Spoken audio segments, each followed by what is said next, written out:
Je pense pas dire trop de conneries en affirmant que je suis extrêmement sensible à la musique. Quand je me lève, j'écoute de la musique. Quand je me douche, j'écoute de la musique. Quand je suis dehors, j'écoute de la musique. Bref. Très souvent, quand j'écoute un artiste ou un groupe, je suis constamment à la recherche de cette sensation étrange et submergente, cette sensation de quitter le monde réel et de réussir à rentrer dans le mood de la musique pendant un court moment. Et cette sensation, je pense ne l'avoir jamais autant ressentie qu'en écoutant la discographie de James Lennon Kirby. James Lennon Kirby, né le 9 mai 1979 à Stockport en Angleterre, est un artiste prolifique et innovant dans le domaine de la musique électronique. Connu sous plusieurs noms, il est plus célèbre pour son travail sous le pseudonyme de The Caretaker, mais il a également publié de la musique sous son nom original ainsi que sous le nom V/VM, avec lequel il a débuté sa carrière musicale. Le style de Kirby est souvent associé au mouvement de l'anthologie musicale, une forme d'art qui se concentre sur la réinterprétation et la collecte de morceaux pour en créer de nouveaux et des nouvelles œuvres uniques. Dans ses compositions, Kirby utilise des échantillons sonores provenant d'une variété de sources telles que des enregistrements de vieux disques vinyles, des bandes sonores de films anciens et des fragments de musique classique pour créer des paysages sonores uniques et évocateurs. Cependant, c'est avec son projet The Caretaker que Kirby a atteint une reconnaissance internationale. Sous ce nom, il explore les thèmes de la mémoire, de la nostalgie et de la dégradation en utilisant des techniques de manipulation sonore pour créer une ambiance à la fois familière et troublante. Aujourd'hui, je vous propose de passer en revue la discographie de James Lennon Kirby, la maladie mentale en musique.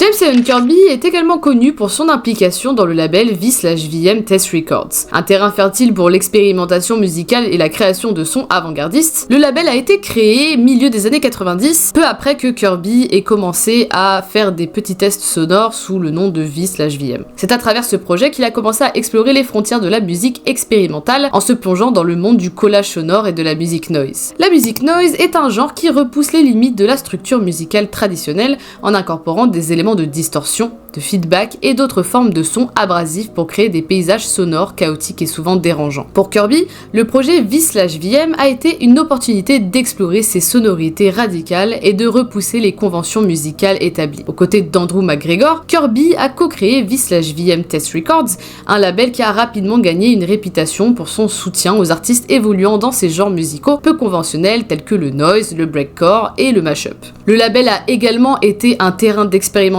pour des artistes émergents, produisant des albums qui défient les attentes et les normes de l'industrie musicale. Parmi les artistes produits par V/VM Test Records, on retrouve les noms notables tels que Jega, Kid 606 et même Boards of Canada, qui ont collaboré sous le pseudonyme L-Interface pour créer certaines de leurs œuvres les plus étranges et les plus expérimentales. Certains des albums les plus célèbres de Kirby sont ceux qui ont transformé des morceaux pop bien connus en cauchemars auditifs ou encore des collages sonores complètement what the fuck. Par exemple, son album Pig a suscité la controverse avec ses enregistrements de sons de cochons se nourrissant qui ont été mal interprétés comme le bruit d'animaux se faisant abattre. Dans les années 2000, l'album Sick Love a déconstruit des chansons d'amour bien aimées pour créer des paysages sonores troublants et dérangeants.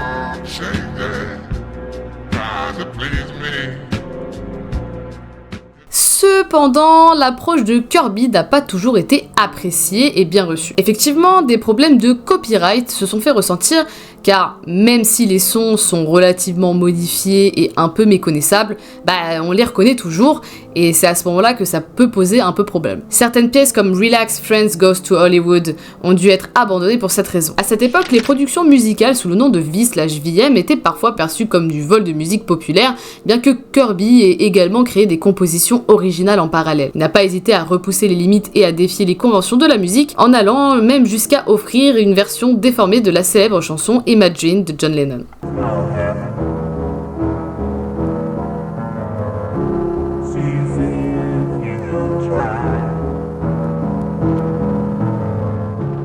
Malgré sa petite notoriété niche, le label V/VM Test Records a finalement fermé ses portes en 2008 pour renaître sous un autre nom, History Always Favors the Winners, une nouvelle incarnation qui pourrait bien perpétuer l'esprit iconoclaste de son prédécesseur. Personnellement, je dois avouer que je suis pas une très grosse fan du travail de James Lennon Kirby sur V/VM Records. Les compositions sont souvent très éprouvantes et très chaotiques à écouter. C'est vraiment en fait des musiques pop que tu connais mais en version complètement cauchemardesque. Donc je peux comprendre un peu le délire, mais c'est vrai que ça me touche pas, quoi. Malgré tout, je peux que vous conseiller d'aller écouter certains de ses sons sous, du coup, son nom V/VM, même si c'est un petit peu étrange. C'est de l'expérimental pur et dur, mais malgré tout ça, je peux que vous conseiller d'aller écouter par vous-même. Vous pourrez peut-être découvrir des musiques assez intéressantes pour vous, même si pour moi, c'est pas trop ma tasse de thé.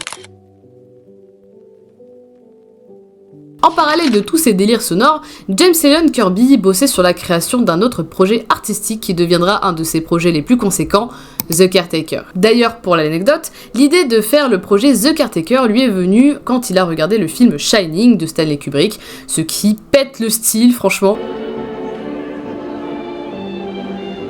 Good evening, Mr. Torrance. Good evening. Le mood de The Caretaker, c'est vraiment quelque chose de très spécial. Il plonge dans des ambiances chargées de nostalgie, de mélancolie, c'est comme si tu plongeais dans les moindres recoins de l'esprit humain en fait. Son travail avec des vieux vinyles, on a cette espèce de son fantomatique, très atmosphérique, des bugs sonores, tout ce qui peut ajouter du mystère et de l'étrangeté à ses créations. Il te fait vivre l'amnésie, la perte de mémoire, encore et encore, jusqu'à ce que tu te sentes toi-même emporté par ce tourbillon d'émotions. C'est comme si tu écoutais ces morceaux et que tu te sentais tes propres souvenirs s'évaporer un par un. C'est comme si tu écoutais ces morceaux et que tu sentais tes propres souvenirs s'évaporer un par un. C'est comme si tu... La plupart de ces samples viennent de vieilles musiques de salles de bal des années 30, ce qui ajoute une touche de charme désuète à son travail. Ses premières créations sous le nom de The Caretaker sont regroupées dans une trilogie envoûtante intitulée Selected Memories from the Haunted Ballroom, A Starway to the Stars et We All Go Riding on a Rainbow. La musique de The Caretaker, telle que décrite par John Fletcher, un critique musical, offre une identité sonore instantanément reconnaissable, un voyage dans le passé teinté de mystère et de nostalgie. Inspirée par la pop du salon de thé britannique et imprégnée d'une multitude d'effets, elle crée un univers à la fois familier et étrangement décalé, une réplique inversée de nos souvenirs, une réinventation de l'histoire à partir du passé lointain. Les premières œuvres de The Caretaker, selon Fletcher, aussi entre des éclats de bruit rappelant septembre 1939,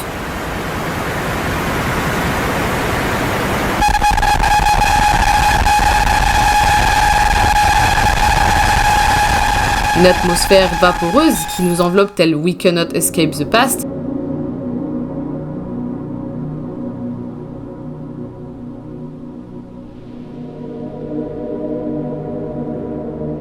et des moments d'une beauté pure et simple comme dans Stardust.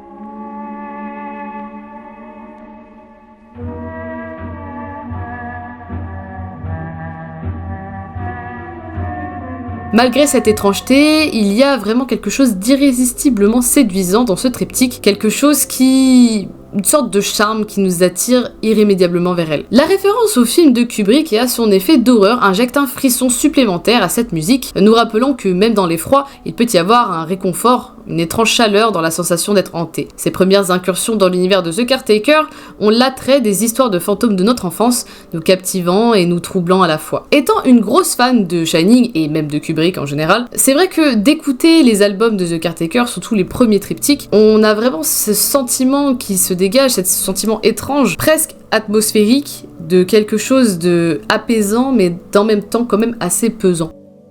En 2005, il revient et frappe un grand coup avec la sortie de Theoretically Pure Anterograde Amnesia, une compilation audacieuse de 72 titres offerte gratuitement sur internet. Cet album marque un changement radical, amplifiant une tendance déjà amorcée dans les premiers albums de The Caretaker, l'idée de la perte de mémoire et de l'amnésie. John Fletcher, dans sa description poignante, dépeint cet album comme un véritable dédale pour l'esprit. Au cœur de ces décors labyrinthiques se dissipent de vagues nuages de bruit, des signaux de vie à peine perceptibles et seulement les traces les plus nettes du romantisme passé. Mais même ces dernières, aussi poignantes soient-elles, semblent hors de portée, laissant l'auditeur désemparé, cherchant désespérément quelque chose à saisir dans cette mer d'oubli. C'est là que réside la puissance de Theoretically Pure Anterograde Amnesia, selon moi, dans sa capacité à plonger l'auditeur dans un tourbillon d'émotions tout en le laissant errer dans un univers sonore dénué de repères. Kirby manipule les sons avec une maîtrise magistrale, créant une expérience musicale qui évoque à la fois la fragilité de la mémoire humaine et la beauté mélancolique de l'oubli. Dans cet album, James Leon Kirby nous plonge dans des décors déchus où la magnificence passée s'est effondrée dans l'oubli le plus total.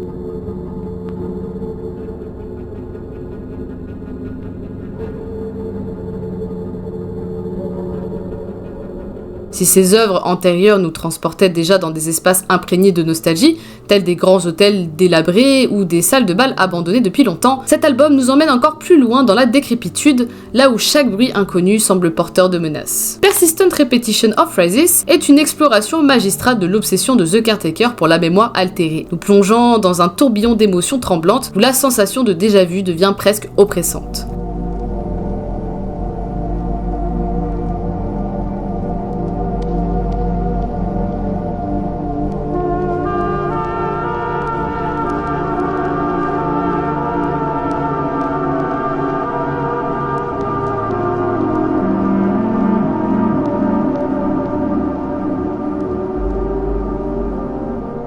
À travers cet album, James Newton Kirby utilise des échantillons de ses anciennes musiques de Haunted Ballroom, transformant chaque morceau en une expérience hypnotique. Dès les premières notes, on se retrouve happé par une boucle infinie, chaque chanson étant étroitement bouclée comme si elles étaient piégées dans sa propre résignation. Il n'y a pas de développement, pas de progression narrative, seulement la répétition obsédante d'un événement, d'une mélodie, d'une sensation. C'est comme si la musique elle-même était en proie à une forme de désespoir, cherchant désespérément à retrouver un sens qui lui échappe. Toute cette mélancolie est d'autant plus palpable quand on sait que cet album a été créé pendant une période excessivement difficile de la vie de The Caretaker et qu'il considère lui-même cet album comme étant abouti et dont il en est particulièrement fier. En 2011, James Newton Kirby nous a sorti son 9e album, An Empty Bliss Beyond This World, qui est un vrai plongeon dans l'esprit humain, surtout quand il est secoué par la maladie d'Alzheimer. L'idée de cet album était de montrer comment cette maladie fout tout en l'air dans le cerveau. Kirby s'est basé sur une étude touchante où des gens atteints d'Alzheimer arrivaient parfois à se rappeler de bouts de musique qu'ils avaient écoutés des plombes avant. Dans An Empty Bliss Beyond This World, Kirby a vraiment bidouillé avec les sons pour refléter le chaos de la mémoire dans la tête de ses patients. On retrouve des bouts de musique détruites, des vieux sons déformés qui rappellent à quel point la mémoire peut être floue. Parfois ça fait même comme des espèces d'éclairs de lucidité. L'inspiration de Kirby pour cet album, elle vient des ambiances des films comme Shining, mais aussi des classiques du cinéma comme Carnival of Souls et la série Pennies from Heaven. Ces films ajoutent une couche de familiarité à la musique, mais aussi un côté un peu bizarre, où tu te perds et tu te retrouves dans les méandres de la mémoire qui déraille. C'est bien connu, les gens en vieillissant ont commencé à voir des morts, des gens du passé, et c'est leur réalité parce que le cerveau a des ratés. Je suis très intéressée par ce genre d'histoire, la musique est probablement la dernière chose à faire pour les personnes atteintes d'une maladie d'Alzheimer avancée. Cet album a même été comparé au chef-d'œuvre de la littérature qu'est La Maison des Feuilles de Mark Danielewski. Pour le coup, si vous n'avez pas lu le livre, je vous conseille cette très bonne vidéo de Alt236 qui vous expliquera tout ça en détail et c'est franchement passionnant. Une caractéristique marquante de cet album est la réutilisation de certaines musiques, samplées de manière différente à chaque fois.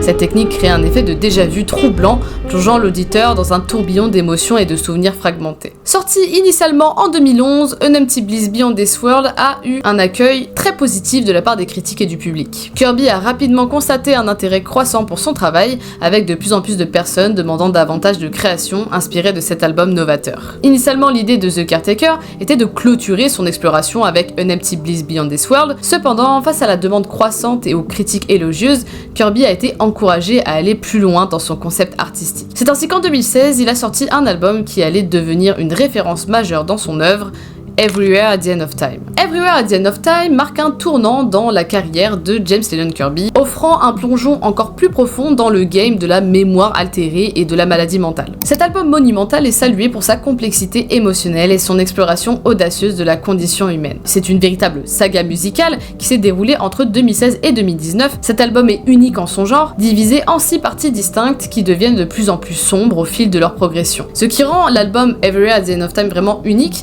c'est la manière dont dont The Caretaker utilise des échantillons de musique qui se détériorent progressivement pour représenter la maladie mentale d'Alzheimer. Chaque partie de l'album représente une étape différente de la maladie, offrant une expérience musicale intense et immersive. Pour ajouter à son impact, Kirby a sorti chaque partie de l'album à 6 mois d'intervalle, symbolisant ainsi le passage du temps et l'évolution de la condition des personnes atteintes d'Alzheimer. Les premières parties de l'album rappellent le style de son précédent album An Empty Bliss Beyond This World, avec une ambiance familière et nostalgique. Cependant, au fur et à mesure que l'album progresse, l'atmosphère devient de plus en plus étrange et déconcertante, offrant une expérience sonore vraiment unique et immersive. Tout ça compilé dans un monstre de 6 heures. 6 heures! Comme je l'ai mentionné plus tôt, l'album est divisé en 6 étapes, et pour chacune d'elles, il y a une illustration créée par un ami très proche de James Lennon Kirby, Ivan Seal, montrant comment la maladie d'Alzheimer progresse à travers des peintures que je trouve vraiment, pour le coup, très très belles. Cette première étape commence par une atmosphère familière et nostalgique, rappelant le style de l'album précédent An Empty Bliss Beyond This World comme mentionné précédemment. Les échantillons musicaux sont encore relativement intacts, mais des signes de dégradation commencent à apparaître, symbolisant les premières étapes de la maladie d'Alzheimer.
Dans cette phase, les échantillons musicaux commencent à se dégrader plus rapidement, créant une atmosphère de confusion et de désorientation. Les mélodies deviennent plus fragmentées et l'auditeur peut ressentir un sentiment croissant d'angoisse et de perte.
À ce stade, la dégradation devient encore plus prononcée, les échantillons musicaux sont altérés de manière plus radicale, avec des boucles qui se répètent de manière obsessionnelle et des moments de dissonance accrue. L'auditeur peut ressentir une forte perturbation émotionnelle et une perte de repères.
Cette phase marque un tournant dans l'album, où la conscience de la perte de mémoire et de l'identité devient plus apparente. Les échantillons musicaux sont fortement distordus et fragmentés, reflétant le combat intérieur du patient contre la progression de la maladie.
À ce stade avancé, la musique devient presque méconnaissable, avec des échantillons complètement déformés et désynchronisés.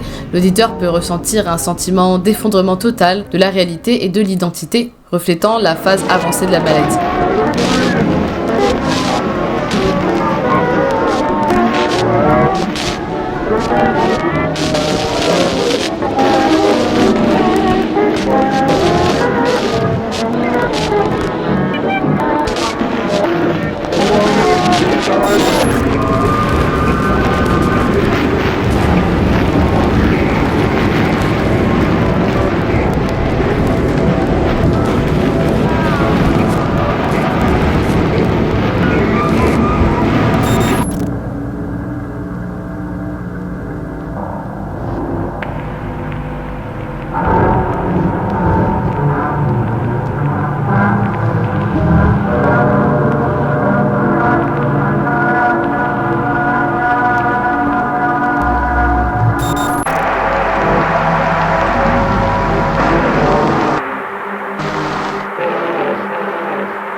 Et pour finir, dans cette dernière étape, la musique atteint son point culminant de désintégration. Les échantillons sont réduits à des boucles répétitives et discordantes, symbolisant la perte totale de conscience et d'identité. C'est une expérience sonore déroutante et émotionnellement intense, représentant la réalité de vivre avec la maladie d'Alzheimer jusqu'à ses stades les plus avancés.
Cet album, c'est une vraie claque dans la gueule, je vais pas vous mentir. Je vous conseille vivement d'aller l'écouter, même si, bon, si c'est pas en entier, je peux comprendre, 6 heures de musique. Ça fait beaucoup là, non? D'ailleurs, la musique Friends Past Reunited est récurrente dans tous ses albums. The Caretaker lui-même n'a jamais donné l'origine de ce sample.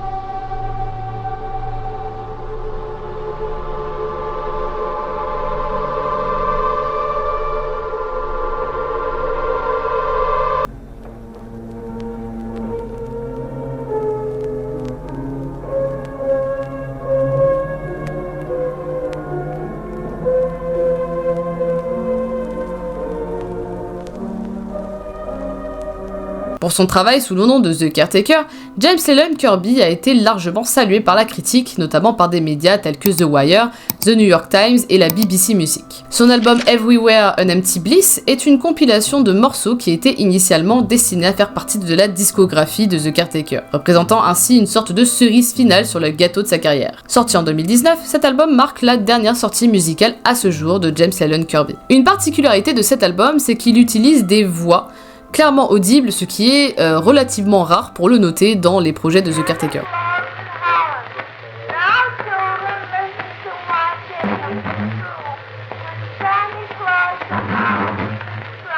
De plus, il a été promu dans une exposition en France, Cocorico, basée sur l'univers de James Leland Kirby et aussi du coup de la mémoire et de Alzheimer. Tout comme Everywhere at the End of Time et An Empty Bliss Beyond This World, l'album semble se décomposer au fur et à mesure de son écoute, ajoutant une expérience supplémentaire à l'expérience sonore. Bien que James Leland Kirby ait consacré énormément de temps pour son projet The Caretaker, il a continué à faire des projets aussi en parallèle sous son vrai nom. Son premier album, Sadly The Future Is No Longer What It Was, Jazz est sorti en 2009. Cet album explore des thèmes de nostalgie, de perte et de désillusion. Il propose une palette sonore riche, mettant des textures atmosphériques et des mélodies mélancoliques pour créer une ambiance émotionnelle profonde. L'album offre une expérience d'écoute immersive qui invite les auditeurs à réfléchir sur le passage du temps et les souvenirs du passé. Il marque le début d'une série de sorties musicales explorant différents thèmes et émotions. Parmi ces albums, on retrouve Eager to Tear Apart the Stars. Avec cet album, Kirby plonge dans des territoires sonores expérimentaux et atmosphériques.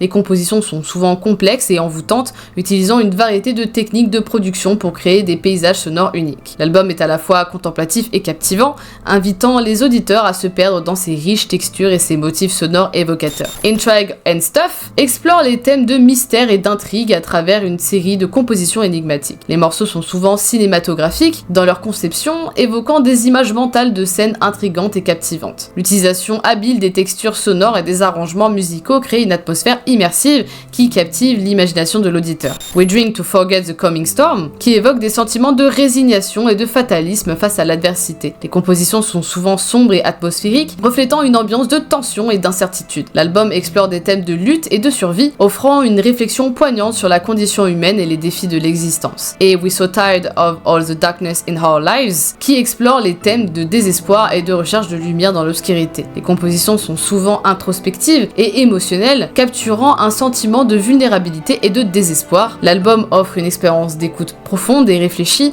invitant les auditeurs à se connecter avec les émotions les plus profondes de l'âme humaine. Pour conclure, le travail de The Caretaker, particulièrement dans ses travaux de Empty Bliss Beyond This World et de Everywhere at the End of Time, sont vraiment une plongée fascinante dans les méandres de la mémoire humaine. À travers sa musique, Kirby nous amène dans un voyage sensoriel où les souvenirs se mélangent et se dissipent, créant une expérience d'écoute véritablement immersive. Son exploration de la maladie d'Alzheimer, en particulier dans Everywhere at the End of Time, est à la fois déchirante et poignante, nous confrontant à la fragilité de l'esprit humain. Malgré la complexité de ces thèmes, l'œuvre de The Caretaker reste accessible et émouvante, touchant un large public avec sa beauté mélancolique et son pouvoir évocateur. C'est un témoignage puissant du pouvoir de la musique à transcender les barrières du temps et de la compréhension, nous rappelant à quel point notre mémoire est précieuse et fragile.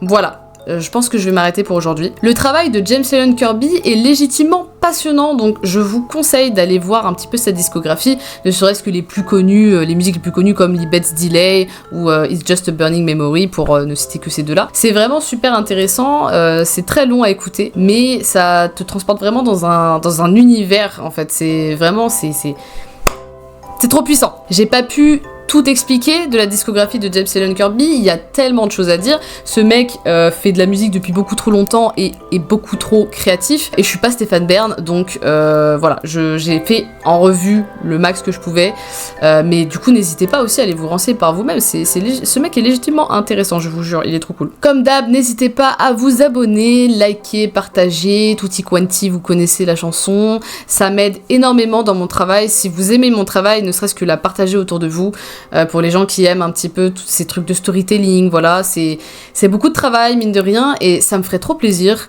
Donc voilà, sur ce, je vais retourner dormir parce que je suis fatiguée. Et en plus j'ai un truc dans le